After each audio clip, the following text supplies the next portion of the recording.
इचलकरंजी सर्वोच्च न्यायालयाच्या आदेशानुसार महापालिका निवडणुकीचा मार्ग मोकळा झाला तरी अद्यावत मतदार यादी तयार करणे, प्रभाग रचना निश्चित करणे, आरक्षणाची सोडत काढणे व सर्व प्रक्रियेमुळे प्रत्यक्षात निवडणूक ऑक्टोबरला होईल असा अंदाज राजकीय मंडळी व्यक्त करत आहेत.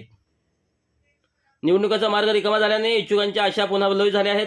महापालिका सभागृहाची मुदत संपल्यानंतर निवडणुका न झाल्याने प्रशासक राज सुरू आहे. यापूर्वी 3 वेळा प्रत्यक्षात निवडणुकीची प्रक्रिया राबवल्यानंतर इच्छुकांनी जोरदार तयारी केली. मात्र 3ही वेळा निवडणूक प्रक्रिया पूर्ण होऊन मतदान झाले नसल्याने तयारीवर पाणी फिरले. खर्च करून केलेली तयारी वाया गेल्याची भावना इच्छुकांमध्ये निर्माण झाली. मात्र आता सर्वोच्च न्यायालयाने 4 महिन्याच्या आत स्थानिक स्वराज्य संस्थांच्या निवडणुका घेण्याचे आदेश दिले आहेत. निवडणूक तयारीच्या लगीन घाईला सुरुवात होणार आहे. दरम्यान एक सदस्य ही बहुसदस्य प्रभाग पद्धतीने होणार. यावरून निवडणुकीतील लढत पक्षीय पातळीवर होणार की आघाडी करून हे ठरणार आहे. पण दीर्घकाळ निवडणूक नसल्याने आणि पक्षाची संख्या, इच्छुकांची संख्याही वाढली आहे.